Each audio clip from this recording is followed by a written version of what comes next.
I'm up all night thinking about like, what if I ever run out of space to put my movies? Does that ever scare you? Like, I don't. It scares me constantly, and because I've already run out of shelf Oh, have space you? years Wow. ago, it's a constant concern. Do you got stacks of movies everywhere? I put some on my couch. I put some on some tables. But it's an always evolving process of where to put movies, and then you gotta like come to like some conclusions. It's like, do I really need this DVD copy of a movie I bought 20 years Yeah. ago when the Blu-ray is available? Yeah. Nostalgia and I guess memorabilia has to be put aside. Well, For the sake of space. I've done the best I could do. I bought a whole new house. Well, that's what most people need to do. I just bought a new house. Hopefully, my wife will let me put them in every crevice in this place.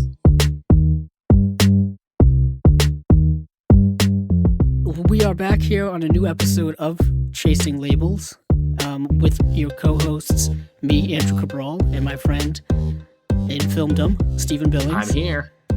Yeah, I coined that phrase years ago, and I'm gonna still keep using it, even though it's not in any Webster's dictionary, I don't think. But we're gonna use it.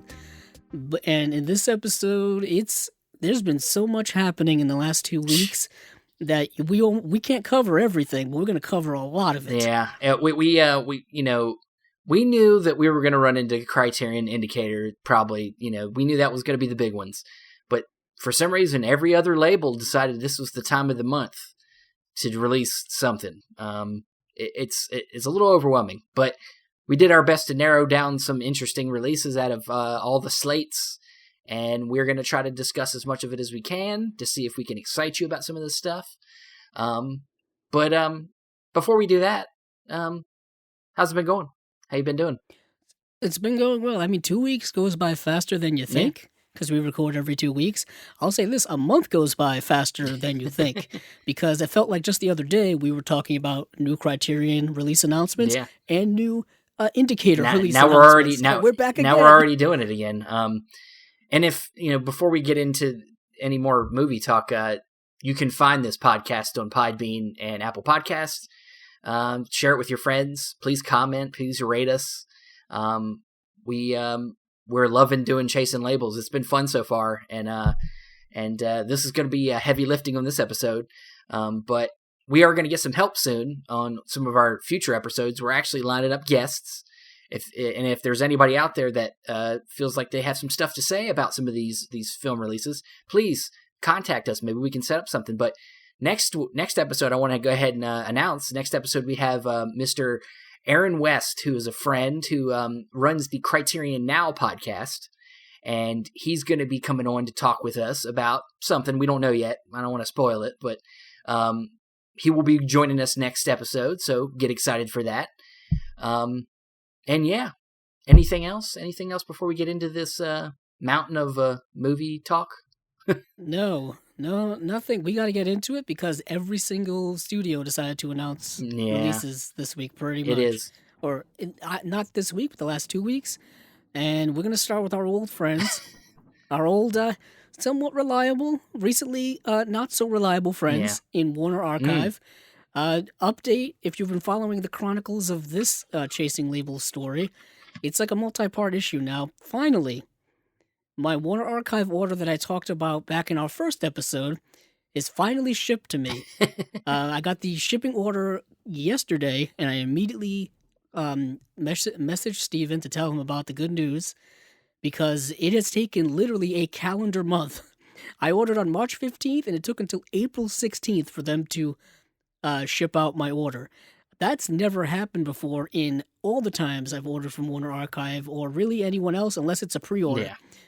But there are still people who are waiting for that shipment order email, and it's like, we were talking about a little bit before the podcast.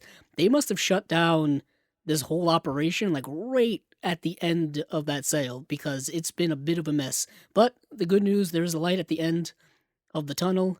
There's a rainbow in the future of Blu-rays coming my way.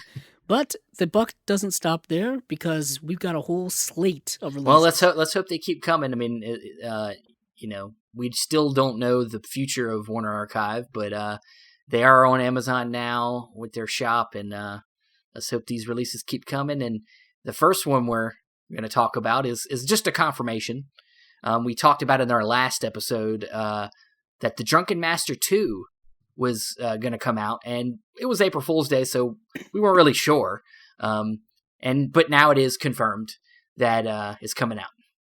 Yeah, it is confirmed, and it is from a 4K scan of the original camera negative. Yep. So they're going full tilt boogie with it. When it comes to other extras, they haven't announced any. If there are any, I do not know. So that's part of their. When is that coming out, Steven? That comes out. I don't think it's gonna. It hasn't announced an actual date. I don't think yet. Okay, I didn't know if this was like their June slate or anything. No, I think it may be. I don't know. It's not saying anything here. It's just saying I'm assuming it's gonna come out sometime this year. But yes, sometimes they announce stuff, but they don't have dates on them. They say coming soon, or they say. So in this case, no, there's no date on it yet that I'm seeing. Yes, but the next, so these are tentative to come out sometime soon. Yeah. Next is a film that I've held off buying the DVD for years, and I'm glad I did, and that is The Private Lives of Elizabeth and Essex. And this is a film that I've been wanting to get because it stars Bette Davis, and she's one of my all-time favorite actresses. And this is from, let's see, this is a 1080p HD master source from a 4K scan of the original Technicolor negatives. And that's important because those Technicolor masters from like the late 30s are kind of all lost, especially the three-strip Technicolor stuff. If it's not Wizard of Oz, I guess they just didn't really keep it around or preserve it. Well, I mean, I would say one of the other ones is the Red Shoes. The Red Shoes looks amazing. Yes. Yeah. If for all of you who have the Red Shoes Blu-ray, just look at that restoration thing they have on there, and it's like, yeah, this is kind of a Titanic restoration that you're so glad that they undertook. So with our next one, I was going to say also with this, with the Private Lives of Elizabeth and Essex, it's also directed by Michael Curtiz. That's another, another reason to get it. He's the same guy that did Casablanca, Mildred Pierce. He's a really great director. He directed a ton of movies, just an absolute ton of movies. His is kind of be one of the toughest filmographies to collect completely. Yeah. Just because there are so many. Criterion's put out a few of this stuff. I think with The Boiling Point was another one of his that I think they put out. Yes. He also did Yankee Doodle Dandy. So that's another big one he did. So if Bette Davis and Errol Flynn wasn't enough to get this movie, Michael Curtiz is a great director. Check it out. Yeah. Yes. And the next film is They Won't Believe Me, which is a film starring Robert Young, Susan Hayward, and Jane Greer. I'm looking up release dates. That's why I'm distracted. Yeah. It looks like these are May releases. Are they May releases? Okay. Yeah. So far, They Won't Believe Me is coming out May 11th, and then the previous one was like May something. So I think these are May releases, not quite June releases. Okay. So I was close. And this is also a 4K scan of nitrate preservation elements of original 95-minute release version. Nitrate.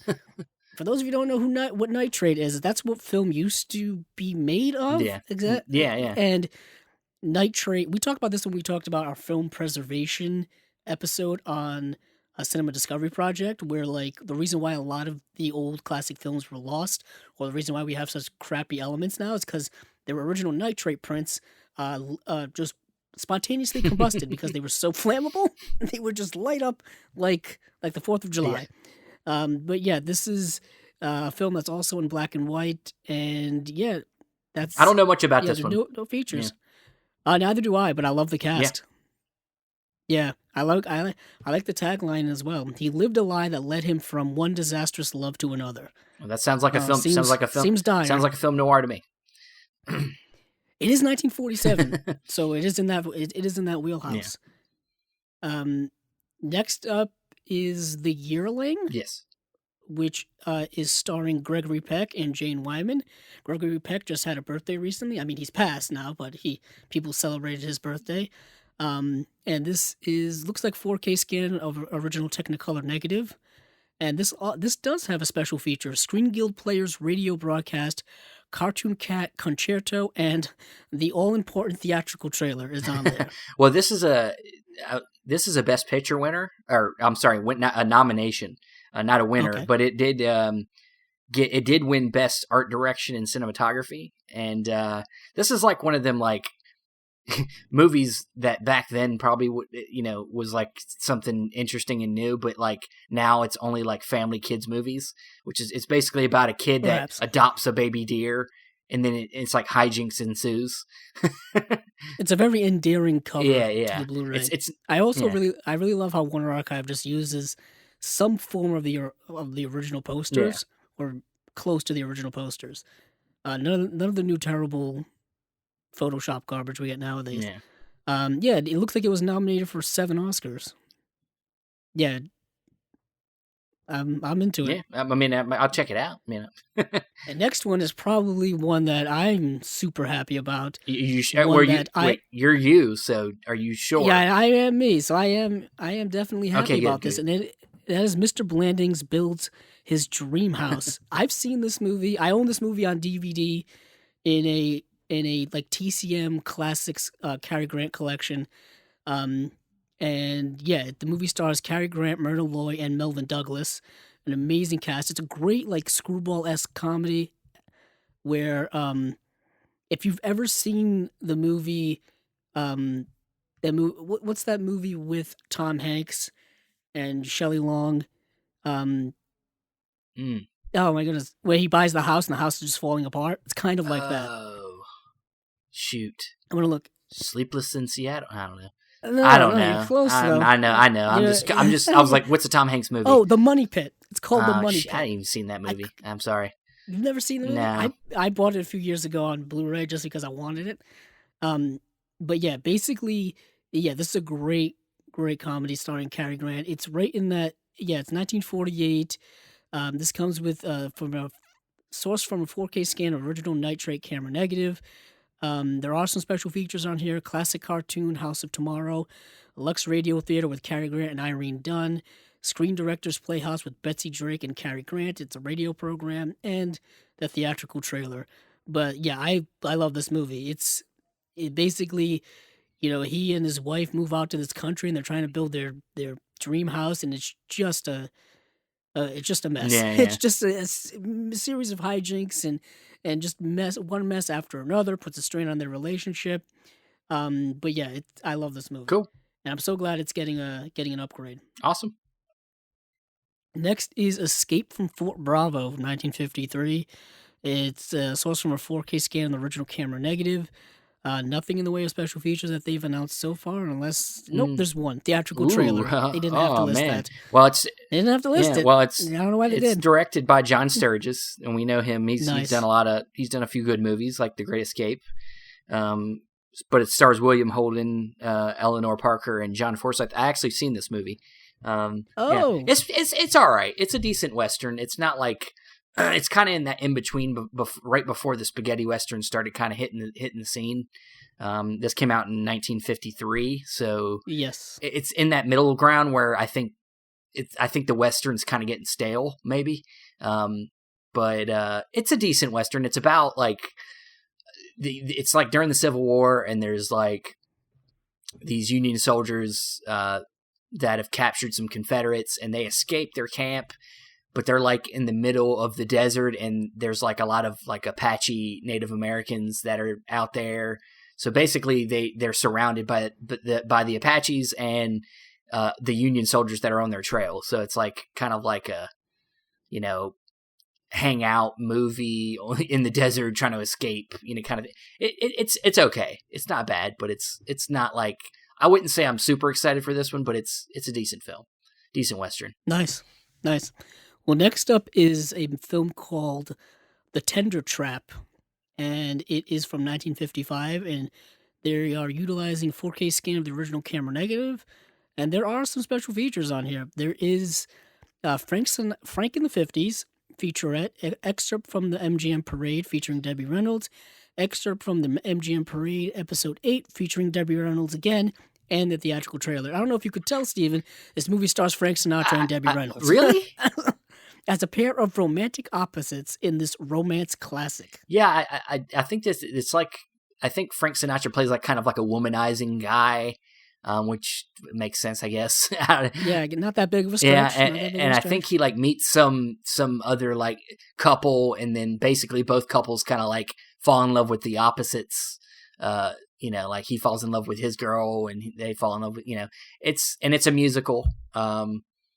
So I mean, yeah, if you're gonna have Frank Sinatra, he's got to sing. Yeah, and Debbie Reynolds, Yeah. So that's very, very true. But next is Bachelor in Paradise, film starring Bob Hope and Lana Turner. Nice to see more Lana Turner on Blu-ray. That's always a plus. This is from a 4K scan of the original camera negative, and no special features, only a theatrical trailer. I'm down for anything with Lana Turner. I gotta get more of her stuff in my collection. All right. Yeah, she's kind of one of those all-time great classic actresses. She's in movies like Peyton Place and Postman Always Rings Twice.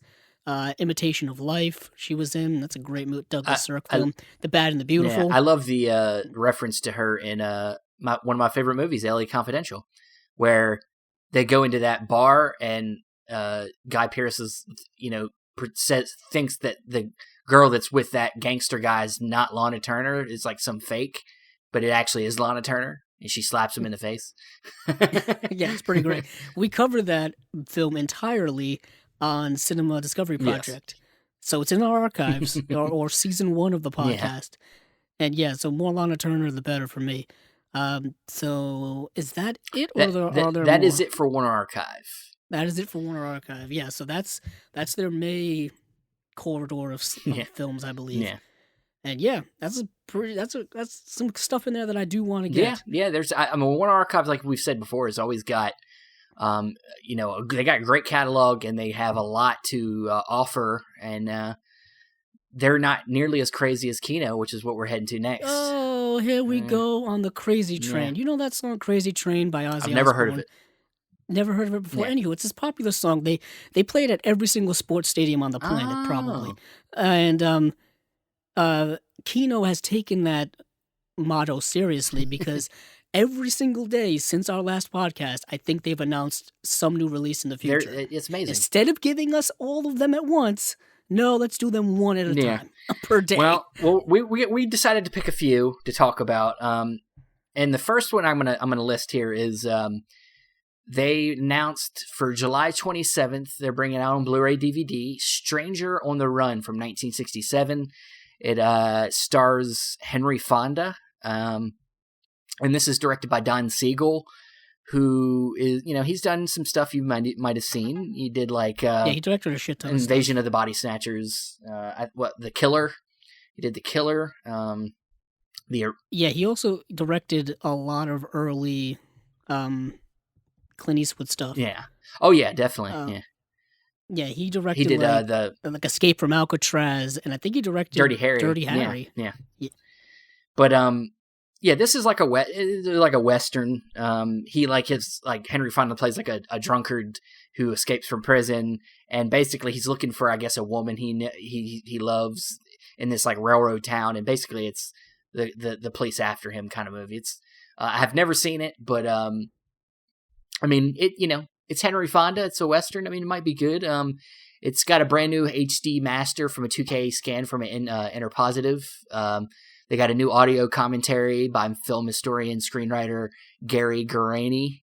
They got a trailer. They got a newly commissioned artwork, which this does come with a slipcover, which is kind of a new thing for Kino.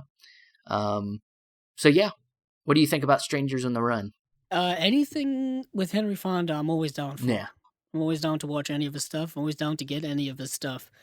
And it is. I'm glad that they have new features on here. That's always good to see.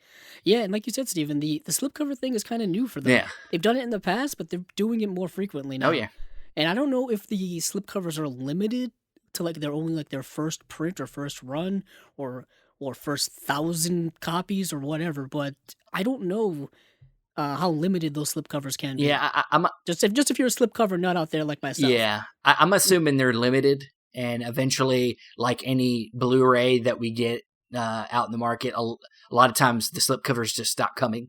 So I think that's what's going to happen is eventually they're just going to stop making them. But they're not going to tell us how many that it'll be until that is. So that's my thought. But yeah. But the next release we're going to talk about is another Western of sorts. It's from 1965. It's Shenandoah. And it's directed by Andrew V. McLaglen. McLaglen. Yeah. It stars James Stewart, one of your favorites. And Yes. It's got a new... I don't see that it's got any kind of new restoration on it. It must have a decent one already. But it does... I hope they do something. Well, it's not saying anything yet, but does say that we have a new commentary from film historian Michael F. Blake and C. Courtney Joyner and Konstantin Nazar. And then there's looks like a special feature, the Defiant Virginian, a Super 8 short film. And then it's got a trailer and whatnot. And have you seen this one?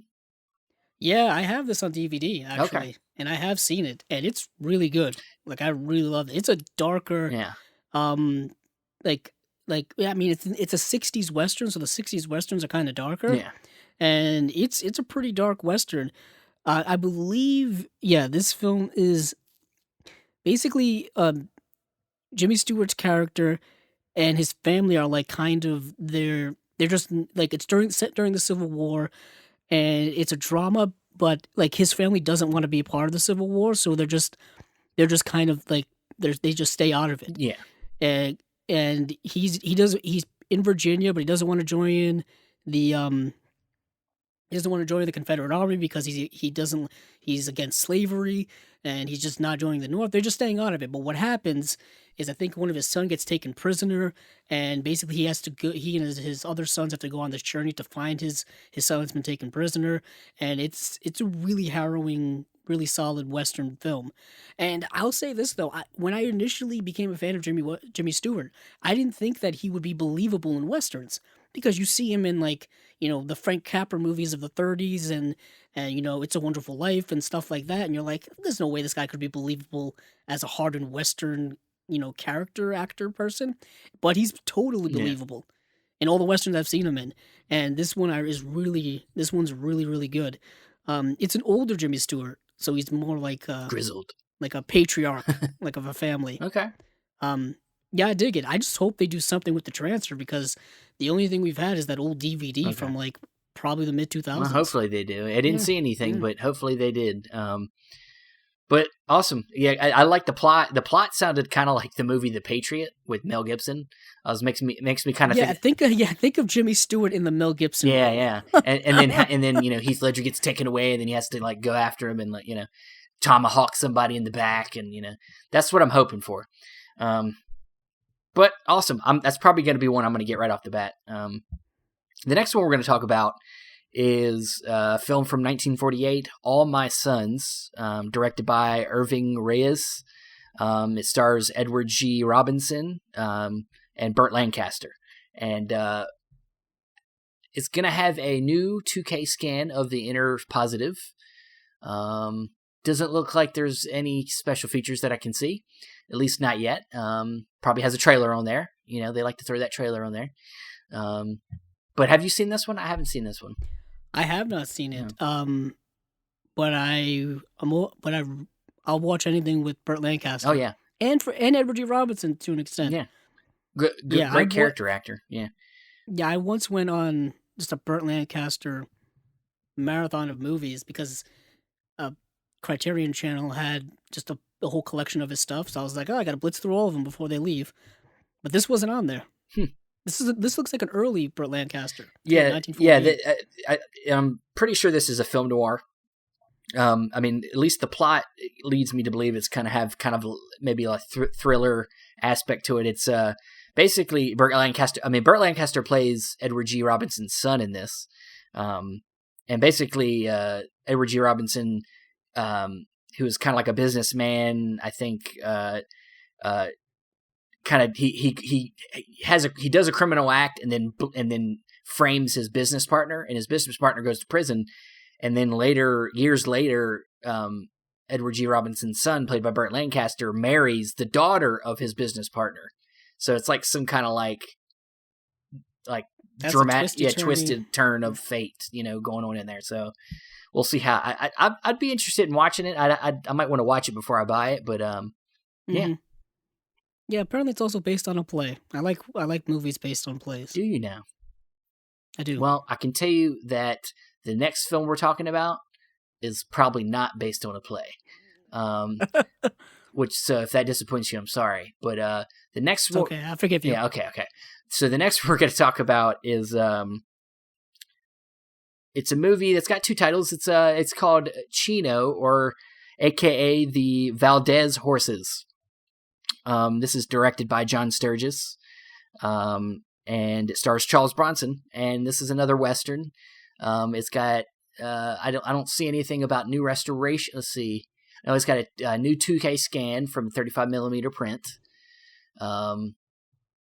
It's restored from the Studio Canal 1.371. It's got master with French titles and credits. You got some TV spots. You got some alternate opening titles. So it's got some special features here. This also comes with a slipcover also. Limited edition. So yeah, have you seen this one? I have not seen this at all. There's a lot of Charles Bronson I still need to see and get. I'll be honest with you, I haven't gotten too much into Charles Bronson. I think the few movies I've seen of his, I haven't been like super like into his movies or him as an actor. But that's just me. Yeah, I mean, I've always been a fan of him. I haven't seen a lot of his stuff, but he did a lot of movies in like the 70s and 80s. Yeah. I know in the 80s he got more into doing kind of B movies, like with Canon Films. Yeah. Where, like basically all the Death Wish sequels were all done by Canon Films, who were basically just making schlocky B movies. Mm-hmm. But I've seen the first Death Wish. I know he was in The Dirty Dozen. He was in like The Mechanic, The Majestic. He was in so many movies that just had like these, like, and they were all kind of like these tough, like badass guy roles, like super macho man guy roles, and that just seems to be like his persona throughout his career. Yeah, and this movie is kind of like that kind of. I would say it's almost a cliche now of a kind of like story where it's like the grizzled, older, experienced person teams up with some young teen that needs like a father figure or some kind of figure, and that's kind of what this is. I mean, that's from what I gather. So they're still making that movie now. Yeah, they still make that movie all the time. Yeah, I mean, like The Professional, like in different ways, but they make that same kind of story up all the time. But yeah.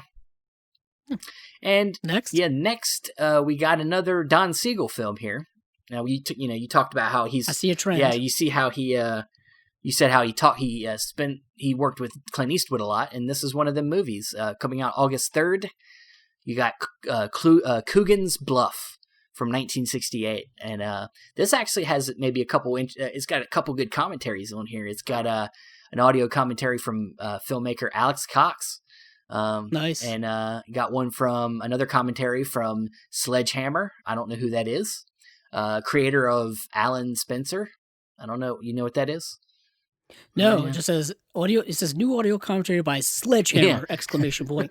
Creator Alan Spencer. So whatever Sledgehammer is, Alan Spencer is the creator of it, and he's doing a commentary for this movie. So this movie's got 2 new commentaries and a new interview with actor Don Stroud, a radio spot, and 2 theatrical trailer. Well, one's a teaser trailer, one's a regular trailer. Poster and image gallery, reversible art, which is kind of cool, and then the slipcover. Yeah. I watched this the other night, and it's a typical Clint Eastwood movie from the 60s or 70s, where he's just like this hardened, like badass dude, and he's just plays by nobody's rules. Basically, he's like this like deputy sheriff from Arizona who's got to go to New York to extradite a prisoner, and he gets into all type of shenanigans where like he doesn't want to go through the proper channels because he doesn't play any bureaucratic game, even though all he has to do is like fill out paperwork to extradite this prisoner, and instead he decides just to mess things up for everybody. Lee J. Cobb was in the movie, and of course the first scene he's in, he's yelling his lines, and of course. Lee J. Cobb's never had a role he's never yelled his lines in, and it's amazing. He plays like a New York police detective chief or something. Okay. So he's basically walking around 1968 New York City, dressed head to toe in cowboy attire. And there's one scene where he goes into a hippie nightclub where people are drinking and doing drugs and dancing and tantric music and all kind of stuff. And it's like this. It's like they're gonna notice that you don't belong here, guy. Oh man! What are you doing? So this is like a fish out of water story. Yeah. But it's basically like a Dirty Harry before Dirty Harry, but he's a sheriff from Arizona, cowboy sheriff from Arizona. It's enjoyable. But it's that same persona that Clint Eastwood played so many times in the 60s and 70s and 80s and even 90s. He just seems to be playing that same persona. Well, it worked for him. People still like it worked for him. Yeah, why not? Well, our last the last one archive we'll talk about, or I'm sorry, Kino Lorber that we'll talk about is coming out in July 27th. I think the reason this one's coming out is probably partially because Joaquin Phoenix won his Oscar a couple years ago, or has it been 2 years now? But a year ago, whatever it is. I can't even. I don't even remember. The whole last year was a blur. Was it last year? Holy, all last year's a blur. But maybe it was last year. Yeah, but this is a Joaquin Phoenix film, and it's called Clay Pigeons. It came out in 1998. It's got a new audio commentary from director David Dobkins.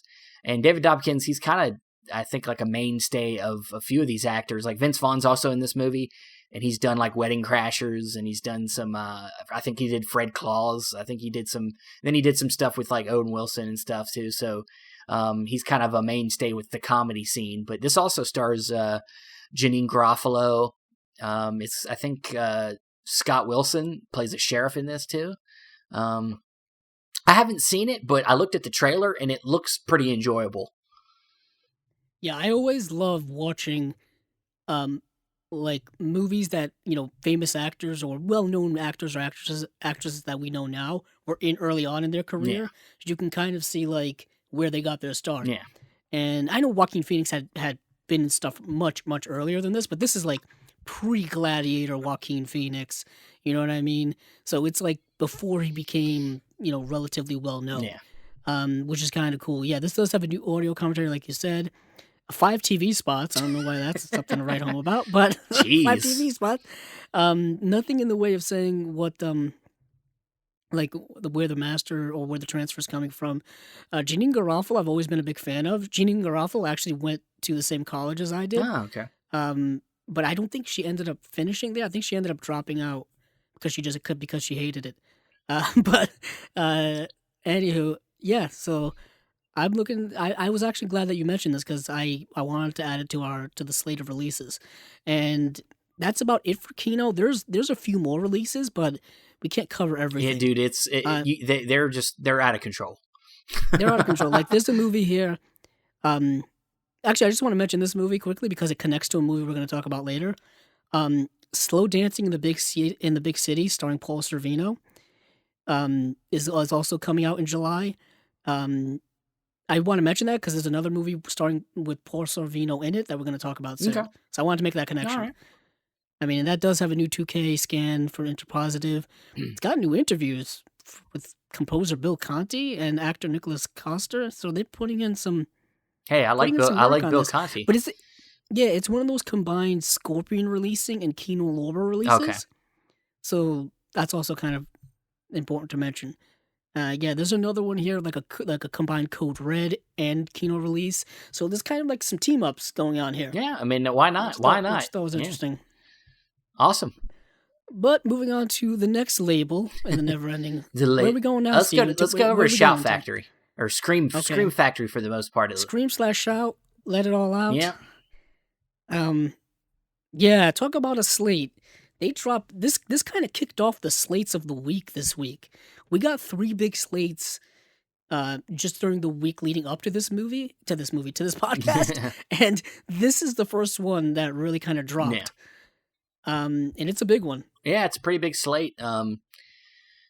The first one we'll talk about here is this is a classic. This is like probably should have been on the Criterion Collection, but it's gonna make it on Scream Factory, and that is Eight-Legged Freaks.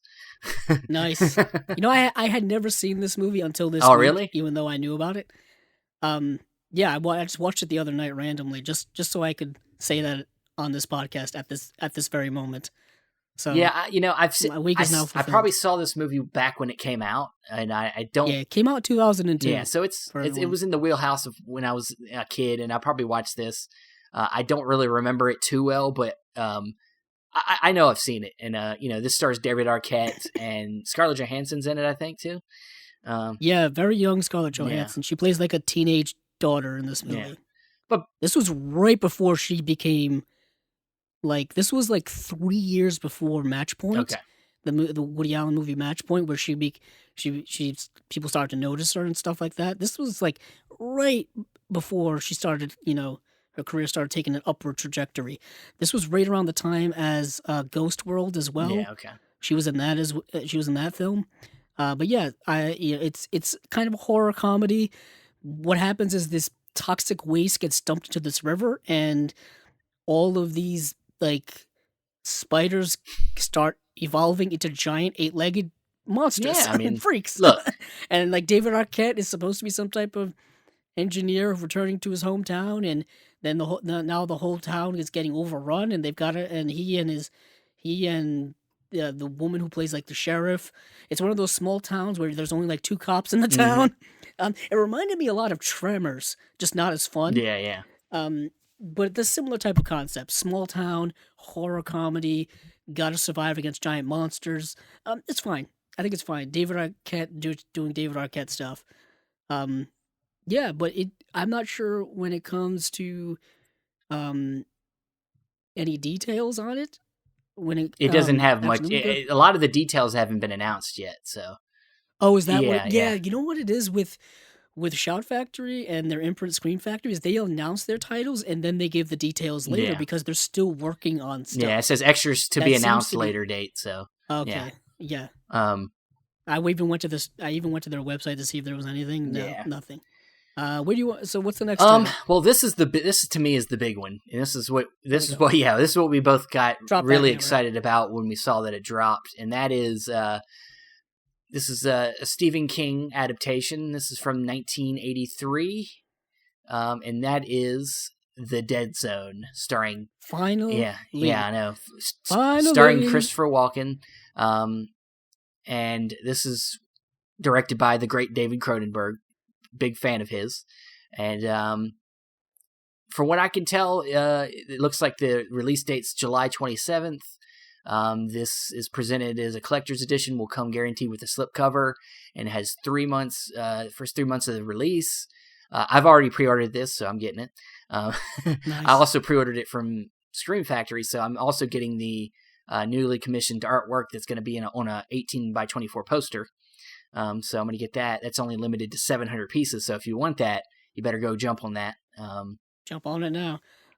Yeah, I recently they had announced, I don't know if it was Universal or somebody, whoever's got all the Stephen King adaptation, 80s adaptations or whatever.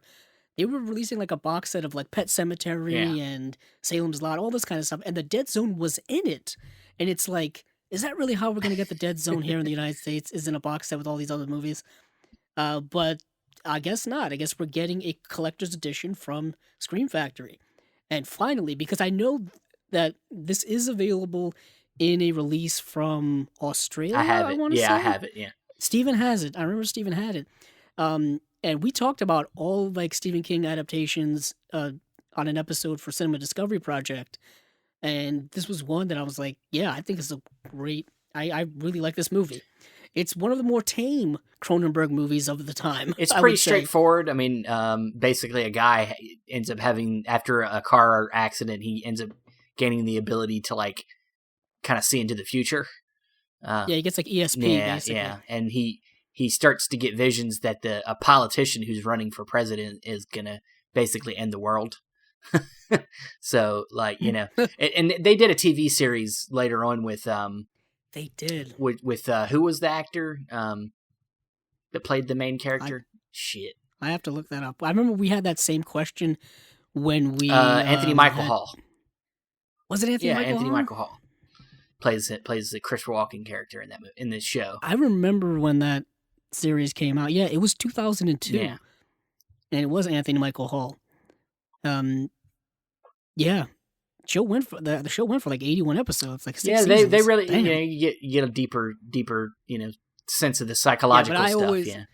Yeah, but this stars Christopher Walken in the lead, and you know, it's just Chris Walken just doing his thing, man. I mean, come on, you can't go wrong there. No, of course not. You know, I always love quoting this movie just randomly to people to see if they get the reference, but they never do. But yeah, I'm actually super glad to get that this is finally coming out, because it's a hole in the Cronenberg, collection for me. Yeah.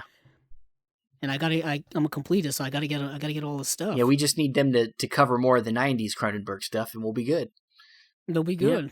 But all right. Well, another release that's also. Oh, this one made me even happy. happier. Yeah, I know, right? Well, I haven't. I'm pretty sure I've seen this film, but it's been so long that it's like one of the movies that I probably saw on TV, and like I can't remember whether I saw it, but it looks so familiar. But this is also getting a pretty good treatment here. It's a film called Brotherhood of the Wolf. Yes, it's a French film. Yeah, and it hits the Region A on July 27th also. It's getting a 2-disc set. It's also getting a slipcover for the first 3 months of the release. It's got newly commissioned artwork pictured comes to us from the artist Adam Stothard. Yeah, it looked right now, as usual, there's no announcements of extras, but it is going to get the poster, the 1824 poster, if you go to their Shout Factory site and order straight from them. Yeah, I mean, I can't remember the film that well, but can you tell the audience? It does say here that our release will feature the director's cut and hours of bonus features on a second disc. Also, our release will feature both the French and English audio, because like I said, it is a French film, so it is originally in French. I saw this movie years ago because I had always heard about people talking about this movie. And because it came out in 2001, so it was in that late 90s, early 2000s era of action films that were trying to capitalize on The Matrix. Yeah. So the action in the movie is very Matrix-esque, I remember. And I remember really liking the movie a lot. It's set in like the 18th century France, but it's kind of like a fantasy type world.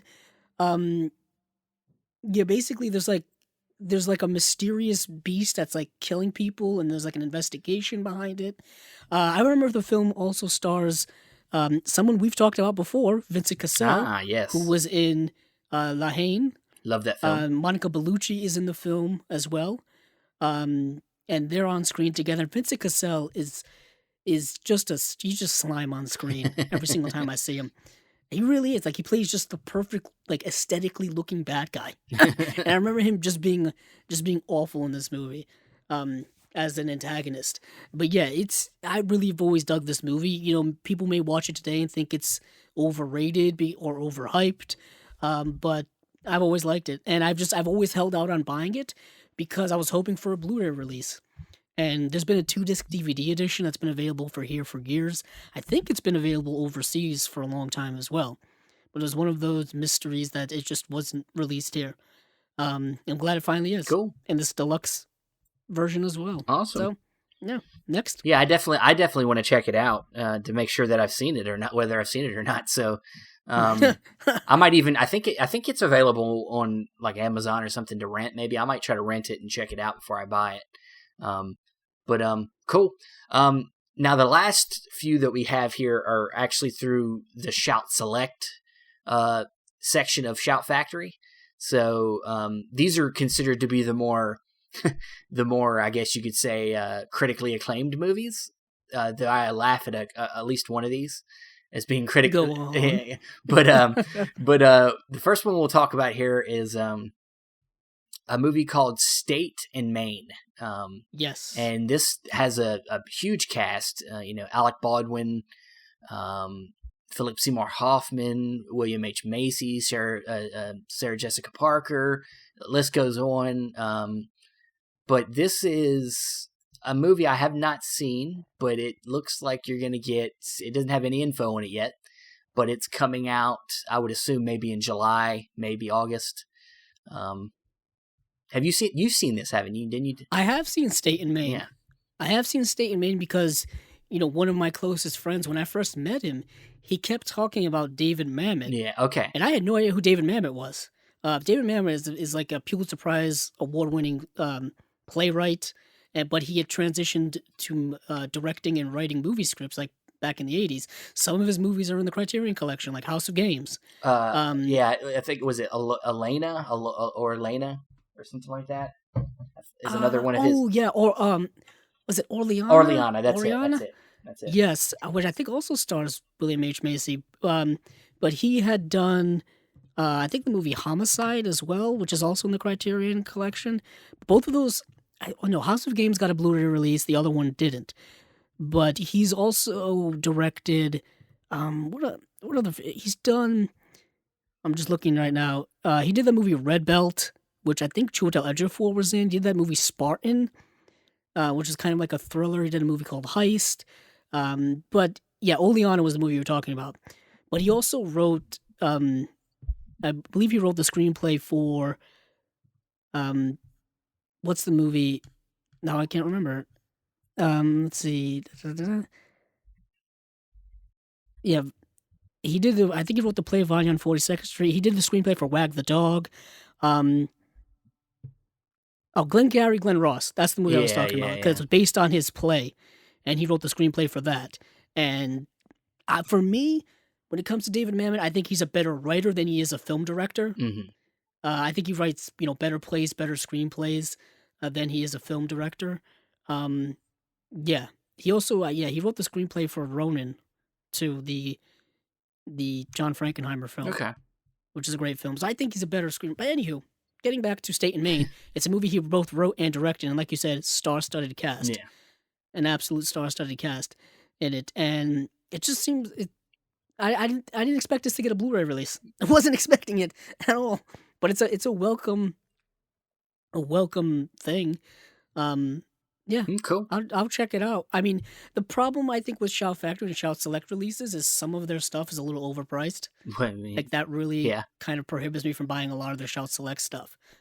But yeah, okay, it's cool. Well, next, speaking of crazy, out of their mind, this one blew me away, because this one came straight out of my childhood.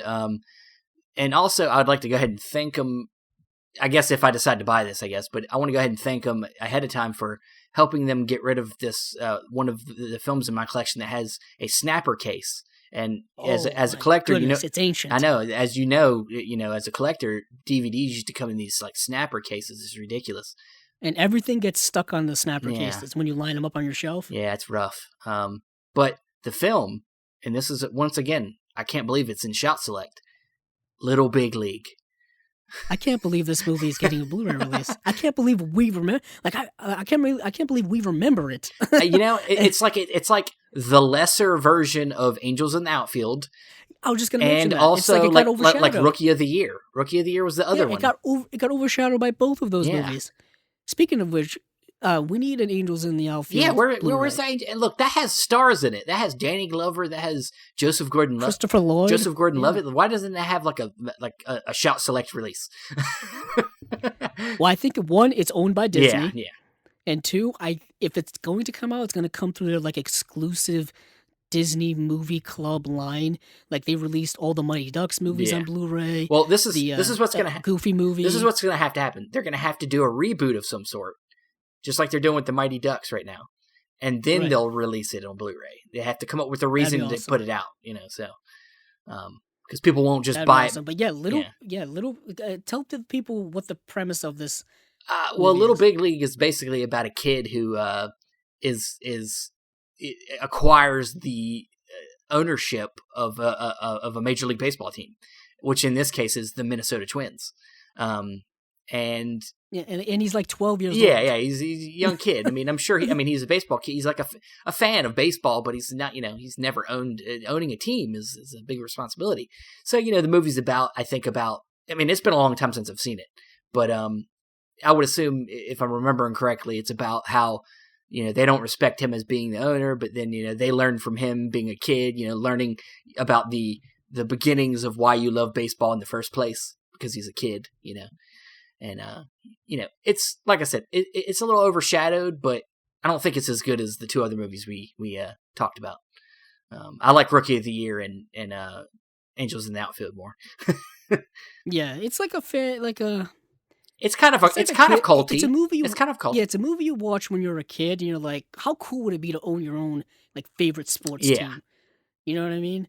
I think I can't remember if he's friends with the previous owner or if it's his grandfather or something like that.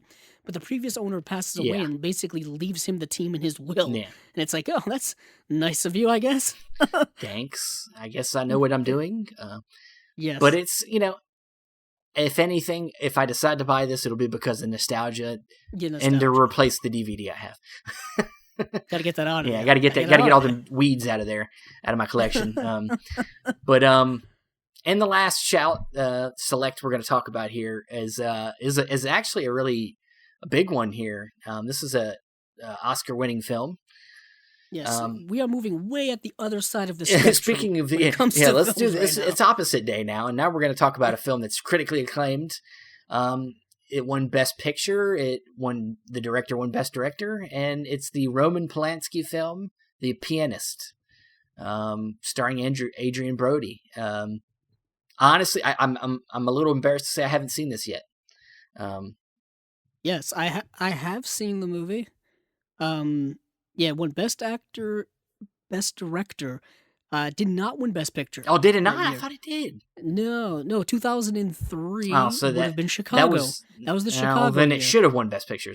Probably. Yeah, it was Chicago, The Hours, The Pianist, Gangs of New York, and The Two Towers. Lord of the Rings, The Two Towers. You know what I was pulling for that? Well, year. I was going to say there's at least two movies there that I would have picked. I mean, I haven't seen The Pianist, but I bet you it's better than Chicago. Chicago's is. Really I don't good, really like Chicago. Yeah, you're not a big. Yeah. I don't know if you're a big musical. Well, I like person. musicals, but that one I just didn't like. I didn't like that one. Right. The Hours is really good, and no one talks about that movie. Isn't that is that Spike Lee? No, The Hours is. It's Stephen Daldry's the director, but it stars Nicole Kidman, Julianne Moore, Meryl Streep, Stephen Delane, Miranda Richardson. It's about I think it's about. Yeah, it's about time. It's a drama. We don't get into it. We don't got time. No, but it's available on DVD and Blu-ray now. Okay, cool. So that's how it works into it. But it's really. But okay. A lot of people don't talk about it. Yeah, The Pianist. But The Pianist is like you said, a critically acclaimed film. It it's set during World War II, specifically the Holocaust, and Roman Polanski. He is obviously persona non grata for decades now for obvious reasons, but it's one of his most, I don't want to say beloved films, but it's one of his best, for lack of a better term. Okay. It's deeply dramatic, very harrowing. Adrian Brody's amazing in the movie, and it's kind of the standout of Adrian Brody's career in terms of his acting performances. And the movie is 19 years now? 19 years? Yeah. Surprisingly, this hasn't gotten a release sooner. Yeah. I know it's Roman Polanski, and I know for obvious reasons, his people stay away from his stuff now, especially in modern times. But it's still a movie that I'm surprised it didn't get a Blu-ray release 10 years ago or something like that. Yeah. It's supposed to come out July 13th. So. Yeah. And before we move from Shout Factory / Shout Select, there was one movie that you forgot, and I can't believe you forgot it, Steven. Oh, Jesus. From the Scream Factory line. I can't believe you forgot this classic of all classics. And that would, of course, be the acclaimed remake or third, film, and that would be House of Wax. Yeah, getting a collector's I'll be edition. honest with you. I didn't forget. This I didn't film. forget it. I just decided that it wasn't worth talking about because it has Paris. It has Paris Hilton in it. I don't. Oh, it does. Also has this star-studded class. This is a mid-2000s cast if I ever saw one. Paris Hilton, Alicia Cuthbert, Chad Michael Murray, Jared Padalecki. Yeah, that is a mid-2000s cast if I ever saw one. I mean, if they would have had the Dawson's Creek cast in there, I would have been like, okay, this is worth talking about. But no, it's not. Oh yeah, what's it? Yeah, of course. But this is I think this already had a Blu-ray release previously. But this is getting a collector's edition. I'm only talking about this because I know there are people who are fans of this. How many? Like 2 or 3 other people? It's a cult film amongst horror fans. I watched it too. I remember seeing it in like the mid to late 2000s. Yeah. And it was my introduction to like the House of Wax world, I guess. Because I didn't see the Vincent Price one until later. I didn't see the original one until recently. But I almost want to get it because I have the previous 2 versions. But I also don't want to spend what a Scream Factory price point's going to be for this movie. Yeah. It's got to be one of the sale ones, I think. Yeah. I don't know. But anyway, let's move on. I just had to mention it. Of course you did. All right. So next we're going to go, we got one release that we're going to just mention real quick from Vinegar Syndrome. Yes. They have a very interesting release coming out. We thought it was an important one to mention. They're putting out I guess it's going to be a series of releases called Altered Innocence, and this is the volume 1. And these are groups of short films that are centered around the LGBT community. They're coming of age films. But there's like nearly 3 hours of LGBTQ and coming of age short films and music videos that await you in the debut of Altered Innocence cinematic mixtape. So there's tons of auteur filmmakers on here that are doing these films, and we just thought that this was something that maybe would interest the audience and that maybe you should check into. It's looking like it's already out, and it looks like it's going for $24.99 US. So not too bad of a deal there. What do you think about this release? Yeah, I dig it. I like it because it's something different, and I've always been a proponent of not only these LGBTQ plus centered films, but the fact that we're getting like short film collections. There just aren't a lot of them, to the point where I'm like, I want to watch more short films, but where do I watch them? Are they online? Yeah. Are they on a disc somewhere? How can I see more short films?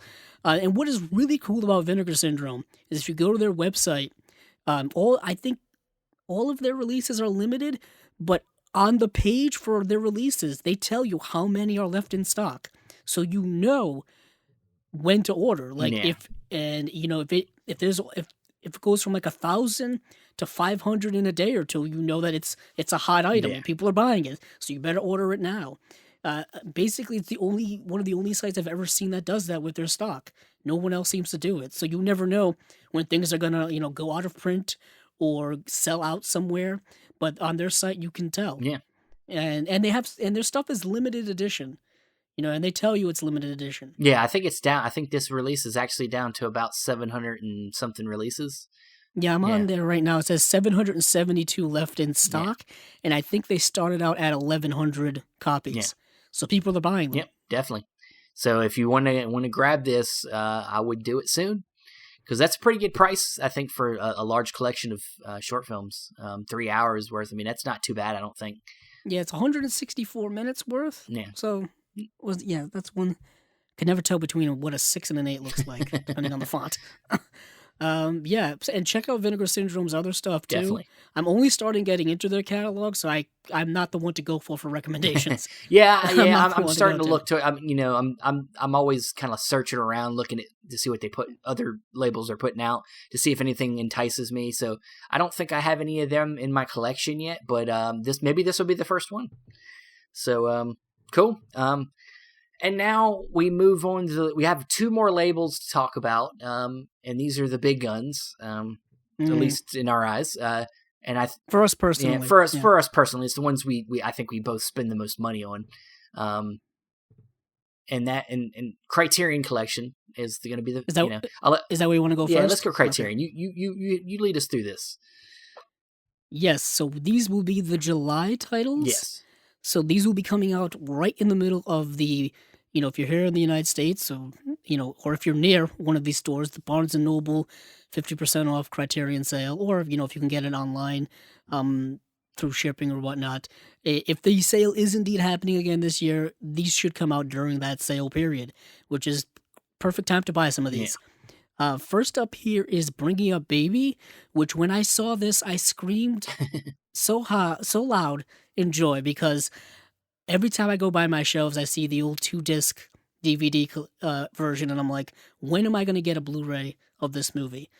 And finally, we got one here in the States, in Region A land, through Criterion. This is a Howard Hawks film. This film came out in 1938. This is quite possibly one of my favorite screwball comedies of all time, and one of my favorite Katharine Hepburn and Cary Grant films of all time. I just love it so much. I've seen it so many times.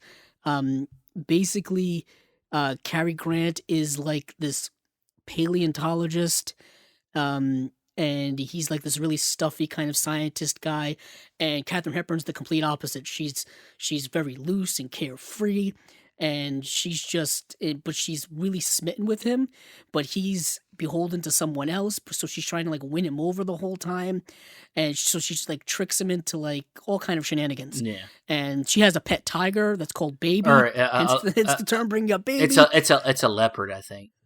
Is it a leopard? Yeah, it is a leopard. You're right. Yeah.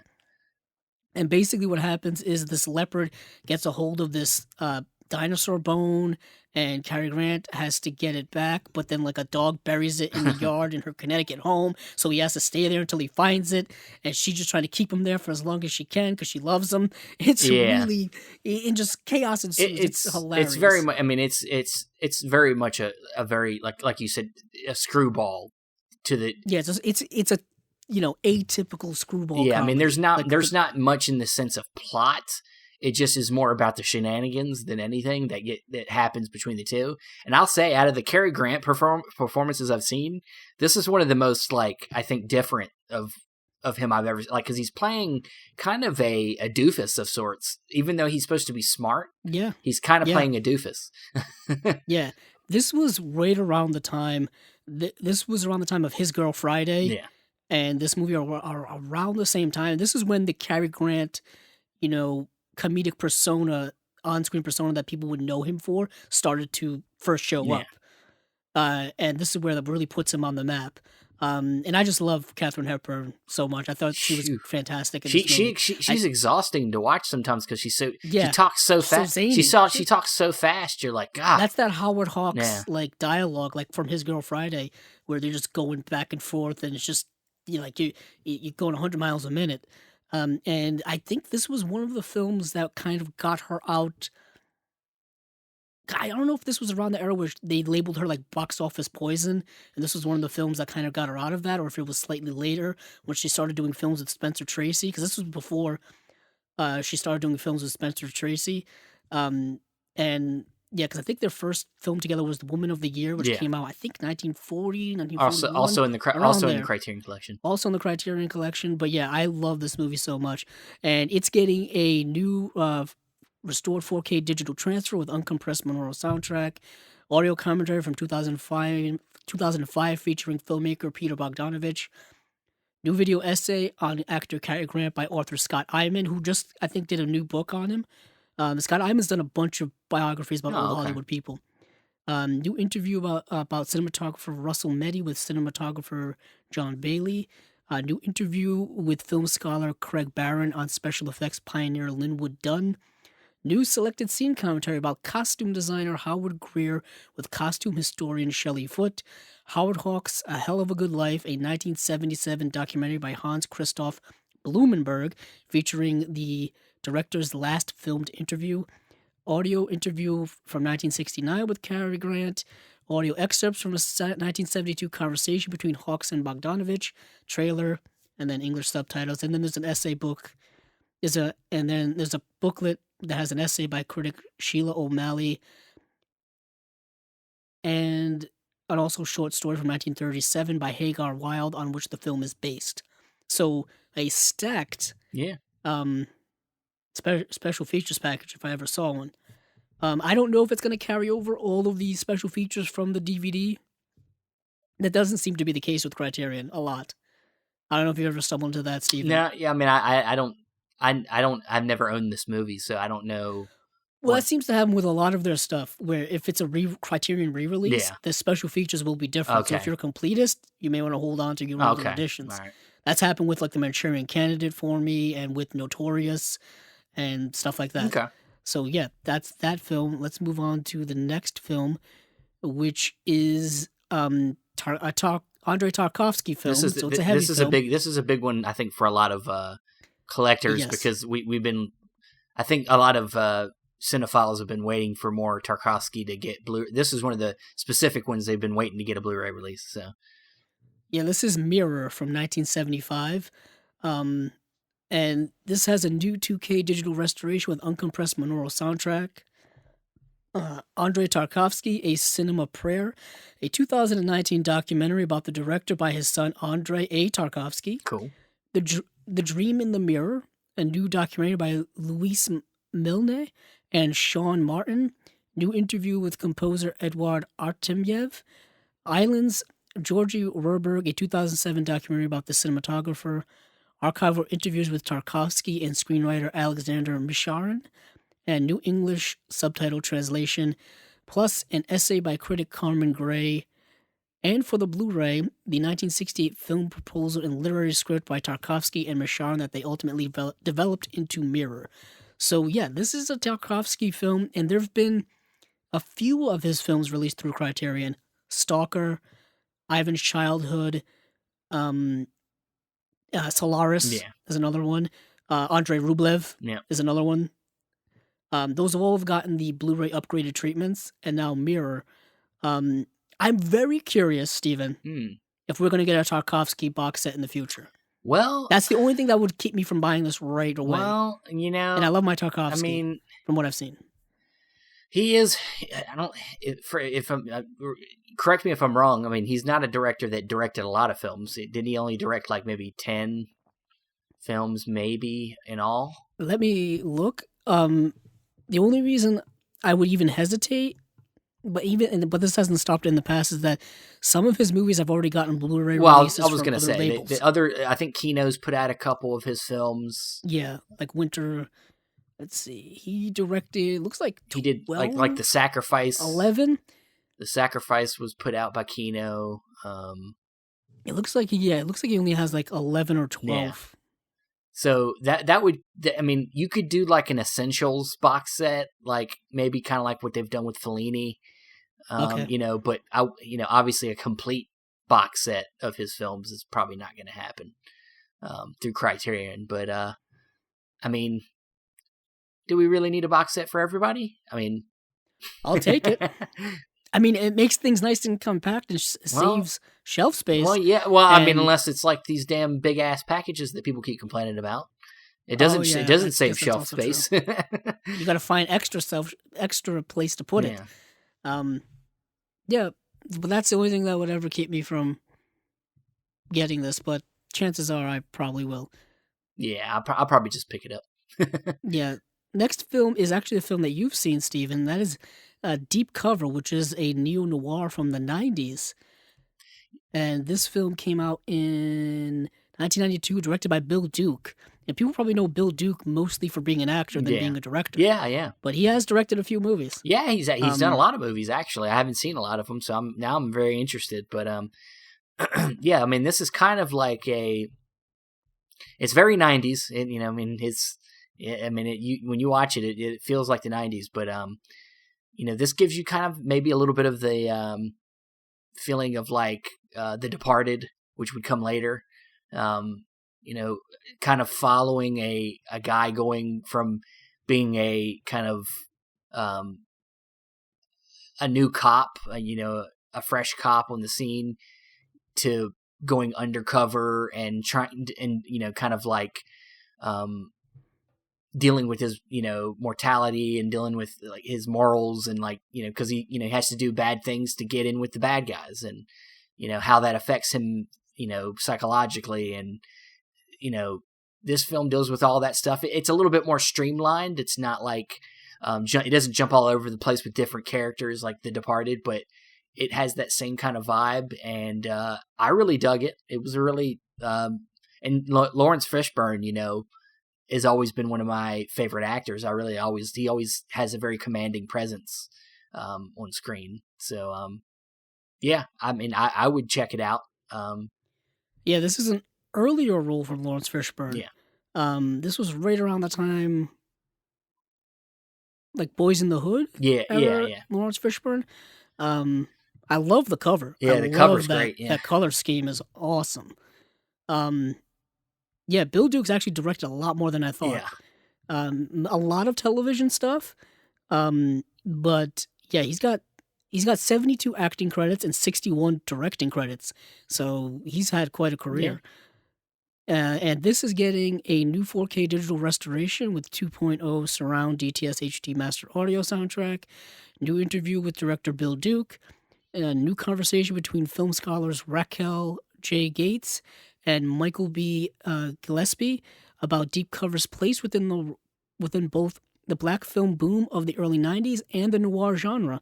That sounds very fascinating to me. I love like historical context of movies. Yeah. I just love history of movies. New conversation between scholar Claudrina and Harold and Professor DJ and the podcaster Oliver Wong about the film's title track and its importance in the history of hip-hop. Apparently, this film features a debut solo single for Dr. Dre. Oh, okay. That's interesting. I was just reading that in the description. And lastly, here there's a panel discussion from 2018 featuring Duke and Fishburne, and moderated by film critic Elvis Mitchell.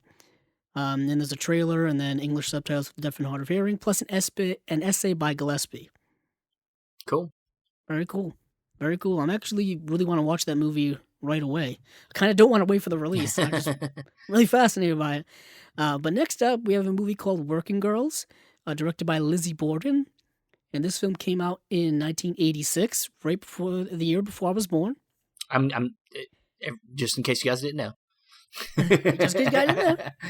Yeah. Just so you know when his birthday is. What month? Yeah, 1987. Come on now. What's the month? What's the month and the day? So that you know. And this has a new restored 4K digital transfer supervised by director Lizzie Borden, with uncompressed monaural soundtrack on Blu-ray. Audio commentary from 2007 featuring Borden, director of photography Judia Irola, and actor Amanda Goodwin. A new conversation between Borden and filmmaker Betty Gordon. A new conversation with actors Louise Smith and Amanda Goodwin, producer Andy Gladstone, and first assistant director Vicky Funari. New conversation with sex workers Antonia Crane, Daphne, Selena the stripper, and Joe Weldon. And then English subtitles with deaf and hard of hearing, plus an essay by author So Meyer and excerpts from a 1987 interview with Borden by film critic Scott McDonald. Now, I haven't seen this film, but I know its premise and I know what it's dealing with, typically the world of sex workers in the 1980s. It's kind of an underground feminist landmark film in the 1980s. And I'm really fascinated by it. Oh yeah, I really want to check it out. Definitely. Yeah, I mean, I like you. I've just heard about it, but I've never gotten a chance to see it. So, yeah, I definitely want to check it out. Yes, it's just getting into the description here. Inspired by the experiences of the sex workers Borden met while making her underground feminist landmark film Born in Flames, Working Girls reveals the textures of a day in the life of Molly, portrayed by Louise Smith, a photographer working part-time in a Manhattan brothel as she juggles a steady stream of clients, balances nurturing relationships with her co-workers with the demands of an ambitious madam, and above all, fights to maintain her sense of self. in a business in which the line between personal and professional is all too easily blurred. That's whoever wrote that's got me hooked. Got me hooked. But yeah, that's that. I'll definitely want to check that out. And lastly, here is a French film called La Piscine, or The Swimming Pool. It's a film by Jacques Deray, and I believe this is a late 60s film, 1969. Yep. As late as you can get. As late as you can get in the 60s. Yeah, as late as you can get. And it stars Alain Delon, who was all over, French cinema in the 60s and 70s, and Romy Schneider. And I think this is actually the first of 9 films that I think Jacques Deray and Alain Delon would work together on. I think I read that somewhere. I may be wrong, so people please look that up. But this is it's not a film I've seen, but it's a film that I really want to see.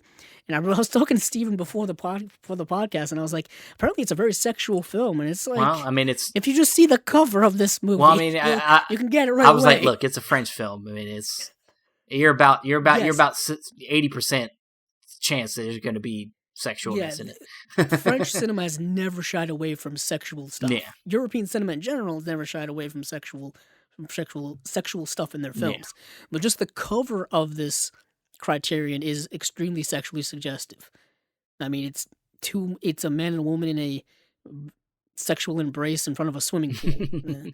kind of sells it. But getting into the details, there's a new restored 4K digital transfer with uncompressed monaural soundtrack. The Swimming Pool, First Love Never Dies, the English language version of the film. 50 years later, a 2019 documentary by Agnès Vincent Duray featuring actors Alain Delon and Jane Burke, screenwriter Jean-Claude Carrier, and novelist Jean-Emmanuel Conil.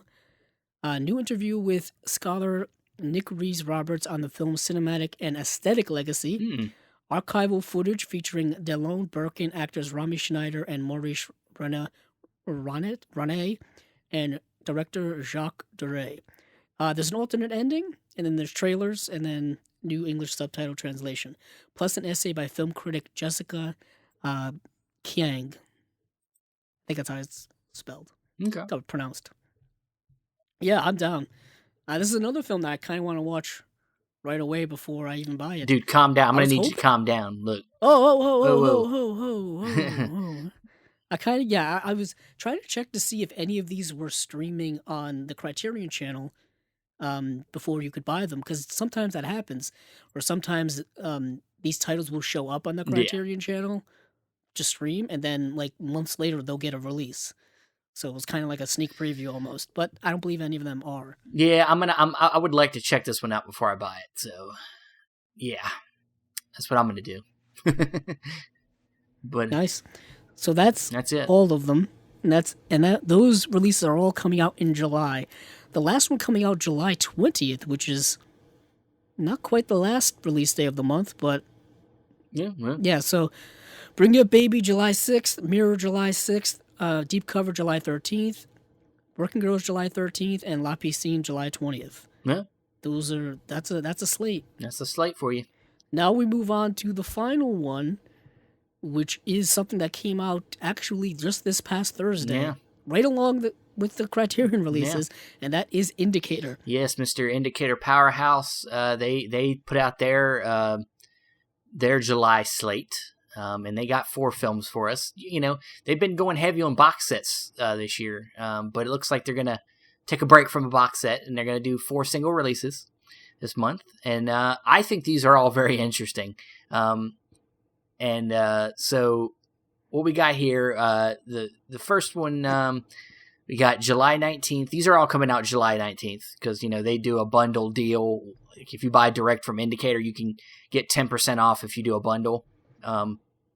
But July 19th, we have a limited edition Blu-ray, UK Blu-ray premiere of The Day of the Dolphin, directed by one of the great directors, Mike Nichols, starring George C. Scott. So this Indicator limited edition Blu-ray special features are 4K restoration, original stereo audio, We have the selected scenes commentary with academic and film historian Sheldon Hall from 2021. We have a new interview with actor John Corkese from 2021. We have archival interviews with screenwriter Buck Henry from 2023. Or I'm sorry, 2020 in the future.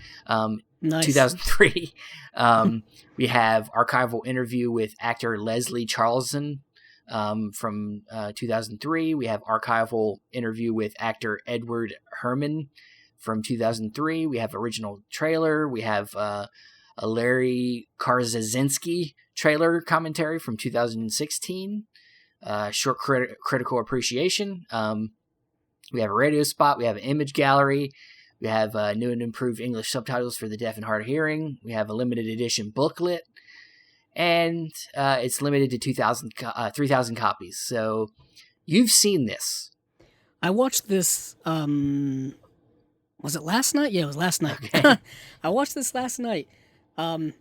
Interesting film. George C. Scott plays like a marine biologist, and he's basically raising this dolphin. And he and this dolphin basically have like a parent-child relationship.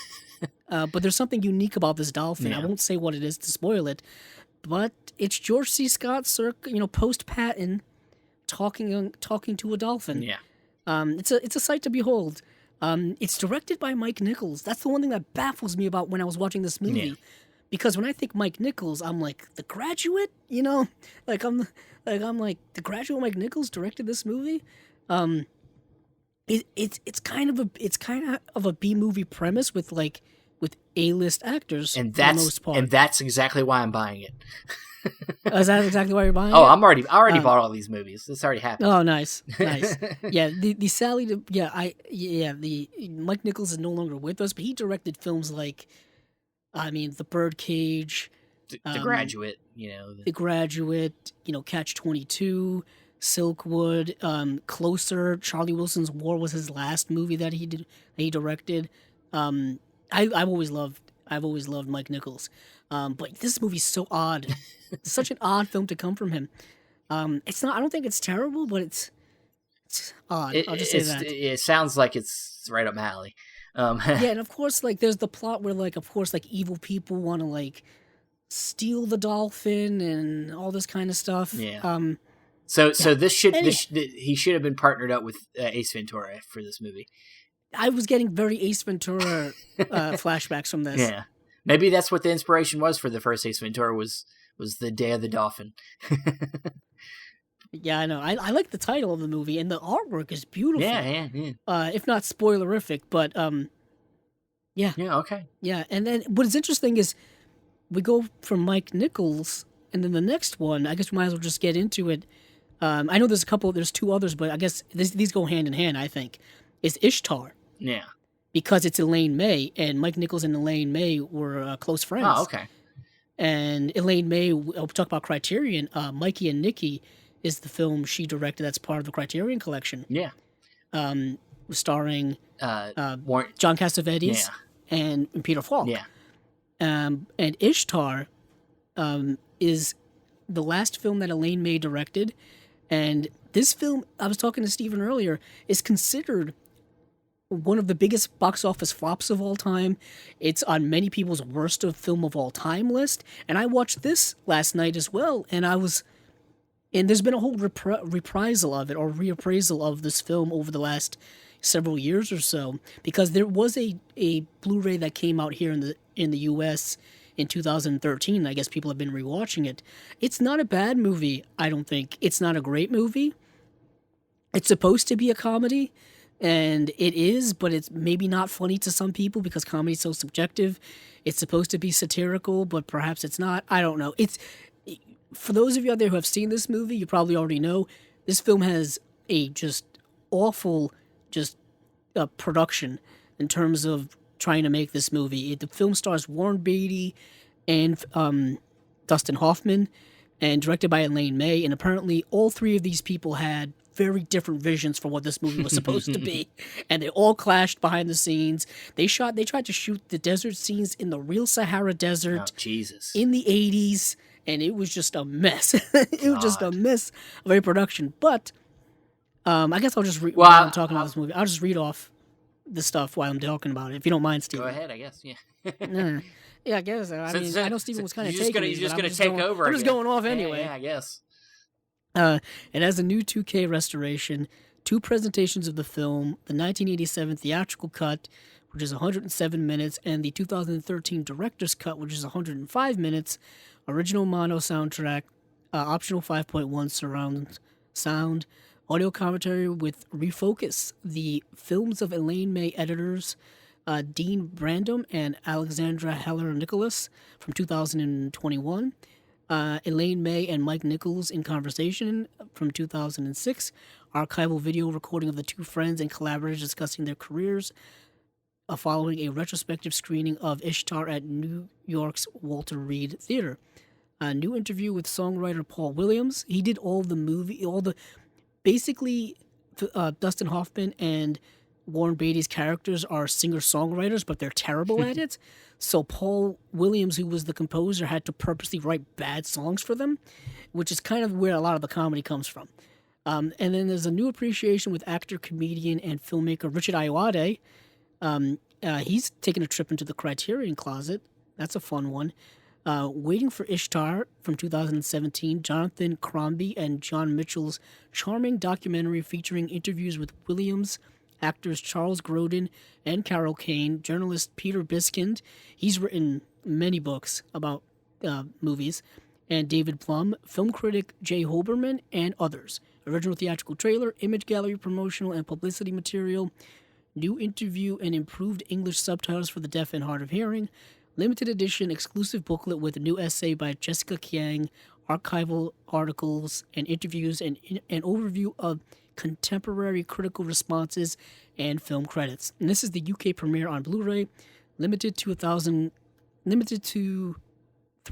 edition of 3,000 copies, and it says more extras to be announced. Wow. So who knows? Damn. It's a lot. This movie is so fascinating to me because it was critically panned when it came out. Like I said, box office flop, but now it's getting a reevaluation with modern context or with a modern movie reviewing lens. And a lot of people are appreciating it now, more so than it was back then. And that seems to happen to a lot of movies, where when they came out, they were, critically killed, and now they're considered all-time favorites, like movies that we've talked about.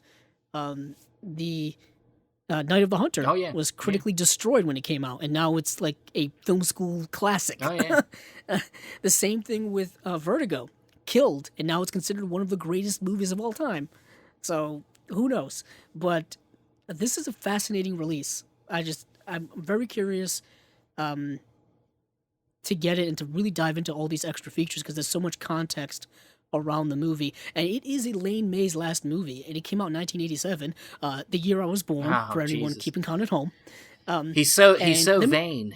He's so, so vain. I think this podcast is about me. But apparently this movie was so tumultuous for Elaine May's career. She's never directed a movie ever again. Wow. And apparently destroyed the friendship between Warren Beatty and Elaine May, who were friends before this movie came out. Apparently, Warren Beatty wanted to do this movie because he felt that he owed Elaine May for some previous work, and that he felt that the studios had never given Elaine May the film that never let her make the film that she wanted to make. Her previous work had all been messed with by the studio. Gotcha. In a very Orson Welles type way. And apparently, the complete opposite happened on this movie, where she wasn't able to make the movie she wanted, and it was a complete mess as well. And it destroyed their friendship, according to what I read on Wikipedia last night. Oh, well, that's to be trusted. All right, so that's why I'm like, Ishtar, I want to get this movie just for that. But yeah, you can do the other two. Oh, thanks. Steven. I kind of took that from you. Thanks for letting me be involved in the podcast now. I feel like a jerk. I'm just kidding. It's all good.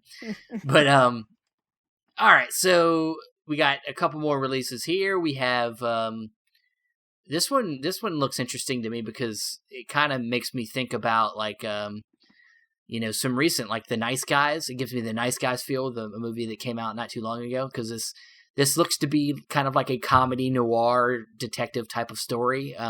It's called The Big Fix, and it stars Richard Dreyfuss, and you got John Lithgow in there, Susan, I can't say her last name, but this is a movie from 1978, and it seems to be like a private detective type of story. It's got a high definition remaster, original mono audio commentary with Little White Lies editor David Jenkins from 2021.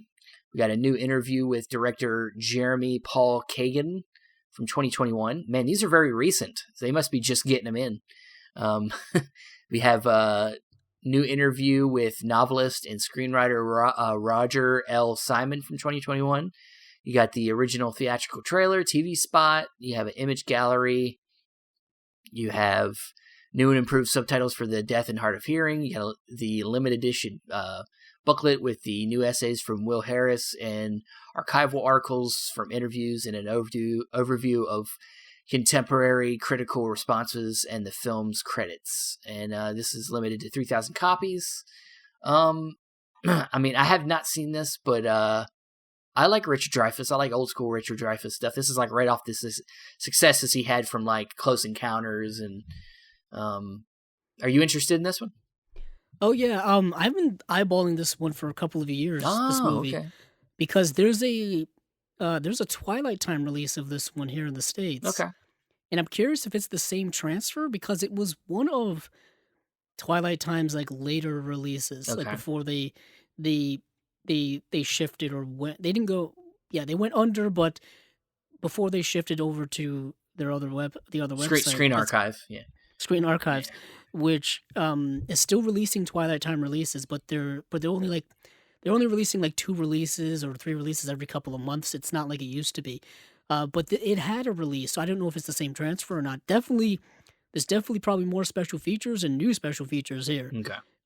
Which is really cool. That's the one thing about Indicator we've mentioned many times. A lot of their special features are new and probably exclusive to their release to their editions. I want to check it out. Cool. I really do. It's that 70s. Yeah. I believe 70s Richard Dreyfuss, like Jaws and the Goodbye Girl. This is a year after Jaws was what, 73? I don't know. Isn't it your favorite movie? No, it's not. I don't know numbers. I can't remember things. I'm getting too old. 1975. Yeah, I was close. But yeah, this is right after all that success from Jaws and Close Encounters, and I think this is something he produced himself. He was one of the producers, so I think he probably had a lot invested in this one as an actor, and I'm interested in checking it out. And that fro is amazing. So. That haircut's really good. I just like the clean layout of the cover art for this release. Yeah. And it's very centered. Yeah. Balanced. Well, I would say the same thing about the next release too. I think the cover of this one's pretty centered and balanced. I don't know how you would describe it. But this is from a big director. I would say this is a pretty big release because it's from a big director, from Werner Herzog, from 2001, Invisible. Which, if you try to search this movie on IMDb, you're gonna have trouble finding it because there's like 1,000 movies called Invisible or some form of that. Invincible. Yeah. Or Invincible. I'm sorry. There's so many movies with that title or close to that title that it's hard to find. But Invincible is a 2001 Werner Herzog film. It stars Tim Roth, and it's going to have a 2K restoration from a 4K scan. And you have the original English and German soundtracks available in 5.1 surround sound and 2.0 stereo. You're going to have an audio commentary with director Werner Herzog in German with optional newly translated English subtitles from 2002. You have new interview with director of photography Peter Zedlinger from 2021. You have a UK theatrical trailer, German theatrical trailer, U.S. theatrical trailer. You have image gallery, promotional and publicity material. You have new and improved English subtitles from the deaf and hard of hearing. You have a newly translated English subtitle for the Italian soundtrack. And then you have your limited booklet with new essay from Jason Wood, archival articles and interviews, and an overview of contemporary critical responses and film credits. It's limited to 3,000 copies. I mean, this is Werner Herzog, so I'm going to check this out. And it looks like a very kind of interesting, like, once again, another, I think, World War II set film that we're talking about, you know? Do you know much about this one? I do not. I'm just reading the description right now, and apparently it was his first dramatic work in a decade when it came out. Oh, okay. Stars Tim Roth and Udo Kier. Oh, yeah. It looks anything from Werner Herzog's going to be at least fascinating or at least interesting. He doesn't make dull works. I mean, he doesn't make works for everyone, but I've seen a lot more of his documentaries than I've seen his like narrative films. And I know you have the Shout Factory Werner Herzog box set of a lot of his early work. Yeah, if I'm not mistaken. Unfortunately, I haven't been able to delve into that too highly yet. Right. I've only watched maybe a couple of movies in that set, but yeah, like you said, he's not a filmmaker for everybody, but he's definitely interesting. And I mean, I already bought this, so it's coming. I'm losing my voice, sorry, but there's so many releases. I know, and I'm starting to lose it too. But it's Werner Herzog, and I'm always interested in what he does, and I do like Tim Roth as an actor. I haven't seen many of his works other than stuff he's done in ensembles like Reservoir Dogs or his. He was in a Marvel movie. I haven't seen. He was in the Incredible Hulk. Yeah, he was in the Incredible Hulk. So other than that, I haven't seen much of his work either. But I've always liked him in everything he's in. So yeah. I'm also a big fan of Tim Roth as well. And Werner Herzog, he seems to be a man of many talents. He's doing feature films, documentaries, acting. I've seen the film that he did back in the 70s. With Klaus Kinski, Gire, Wrath of God. Yeah. That movie's a trip. Yeah.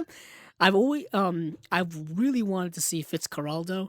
I haven't seen Fitzcarraldo yet, because I wanted to see the documentary about the making of Fitzcarraldo, which is actually, I've heard, is better than the film Fitzcarraldo. It's just, he's an odd man with an odd career. I'm trying to find out what the name of it is, but I can't. I don't know if he directed it. Anywho, whatever it is. But I know that the documentary has a Criterion release on DVD from years ago, and that's never been given an upgrade. And his releases have gotten weird. His movies have gotten weird releases because there's a box set here that you have. There's a box set in the UK from the BFI of his releases, but both of them have different releases, different movies, and different transfers. Like here in the States, the transfer for his version of Nosferatu is worse or different than the one that they used in the BFI in the UK. So it's like you kind of have to mix and match if you want to get the best of all of his films when it comes to Blu-ray releases, which is really annoying and just drives me crazy as like an OCD collector who wants like the best work of the directors that I'm collecting. So I'm just glad to see more of his stuff getting good releases on Blu-ray. So that's everything when it comes to most of the major boutique labels that Steven and I tend to collect from often. Yeah. Yeah. I'm worn out. I'm tired, but we got one more thing to talk about, and it's mostly me.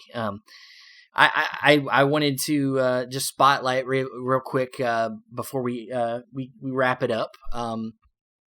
I finally got a long-awaited release in the mail during our in-between time here, and this was a release that was kind of it was delayed because they had some issues with, I think, some special features or something on disc. They had to reprint some stuff, or there was some kind of error or something. I don't know, but they had to do some work to get it back right. And about a month later, they finally started getting these shipped back out. But Severin Films has released a new box set, a new collection from a filmmaker named Andy Milligan. It's called The Dungeon of Andy Milligan. And this has 14 of his films. I think he made about 27 films in all.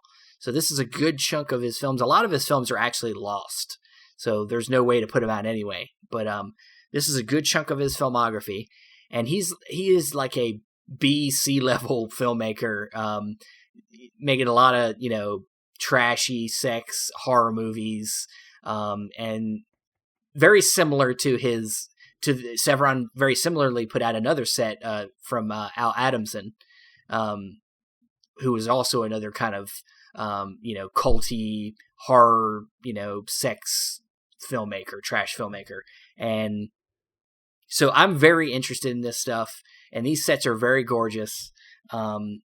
It comes with a nice hardback case, and it comes with a nice big booklet here. I don't know how many pages it is, but it's a good amount. It looks about 50 pages long. And then it's got a digipack case that has kind of the slips, the disc slips on the side, which in this case seems to be okay. The only negative about this set, I'll say, is the way that the digipack with the discs in it is bound. It doesn't allow for you to open the pages all the way. So that's a little bit of an issue for me. But other than that, the artwork is fantastic. You get all these like the original posters on the inside of this, and it has like all the specs and things like that. And I've watched a couple of these movies. I watched the Ghastly ones, and I watched The Bodies Beneath, and they're both terribly funny and awful. They're awful, but they're kind of a good time. But there's a few other ones in here I'm really excited to watch. There's one in here called The Rats Are Coming and the Werewolves Are Here. So if that doesn't get you to buy this set, I don't know what it is. But Andy Milligan's kind of he had a fascinating, kind of tragic upbringing. He was very close to his father, who was like a military man, a Navy man. And so eventually Milligan himself went into the Navy, but I think he left about 4 years in. He got honorably discharged. He had a really bad relationship with his mother, actually, who had a lot of mental problems, a lot of, and so his mother was very mentally and physically abusive to him and his family. So they, as Milligan went on with his own life, they believe that he might have actually gotten some of them issues from his mother. So he was very hard to work with. He apparently was somewhat abusive to his own actors and people that he worked with. But he made some interesting work here, and they put a set together for him. So it's a beautiful set. If you're into that kind of cinema, I'd say check it out because, it's cinema. And I think as I said before, there's some stuff to be taken from the lower ends of cinema too. So, yeah. Anything to say about the Andy Milligan? Have you heard anything about him? Have you? No, and that's from Severin. Yeah, Severin Films. And they put out the Al Adamson sets, and they're constructed in a similar manner. Yeah, that one actually doesn't have the same spine issue as this one does. I don't know what happened when they designed this box, but you think they just added extra glue to the spine? It definitely so it doesn't come undone. It's hard to describe, without being able to really show you, but it's. But yeah, I mean, that's the only fault of the thing. I mean, it. Yeah, I mean, I'm so wary of those types of book constructed type sets because usually when I get them, I can hear the glue cracking apart, and it's almost as if this thing's going to eventually fall apart. Because sometimes that glue does wear out over time. That's the only thing with a lot of some box sets now is the construction of them can go up and down. Yeah. I mean, we talked a little bit last week how even the Criterion Godzilla set from a couple of years ago is starting to fall apart on some people. Yeah. Where the glue is starting to come undone and the discs are starting to get stuck or move on their own. Yeah. Just from sitting on people's shelves. Yeah. It's not like people are using some of these sets. Yeah. So everyone check your sets. Yeah. Check all your sets. Go through all your the movies time. and check them. Check them. Yeah, that's a really big chore for us. But yeah, I'm very much enjoying Severin's output. I almost wanted to put some of the, because they also had releases that were announced too, and I didn't put it on our list because we had to shorten it somewhere. I did decide to get one of their releases right off the bat, one called Skinned Deep. And it looks amazing. It's like a ripoff of Texas Chainsaw Massacre, and it has Warwick Davis in it, and he plays a guy named Plates. So that should sell you alone. And in the trailer, they're like, the star of Harry Potter, Warwick Davis. Like, it's hilarious. and he's in like a couple minutes of the movie. Couple minutes in the whole franchise, not even in it that much. Yeah. There was 8 movies. I'm pretty sure he's got like 10 minutes of screen time, maybe. But he was Professor Flitwick. Yeah, but I'm very much getting into this type of cinema, and it's a great set. So yeah, that's my little little somewhat review of that set. But that's going to be it for this episode of Chasing Labels. Chasing Labels number 3. Where can we find you, Andrew? You can find me on Twitter at Cabzilla06, as well as my YouTube channel, Cabzilla Productions. And you can find me on Facebook, Stephen Billings. You can find me on Instagram at Chasing Labels 16, or on Letterboxd at Chasing Labels. You can find the audio for this podcast on Podbean or Apple Podcasts. Thank you once again for listening, and hey, keep on buying them movies. I know I will.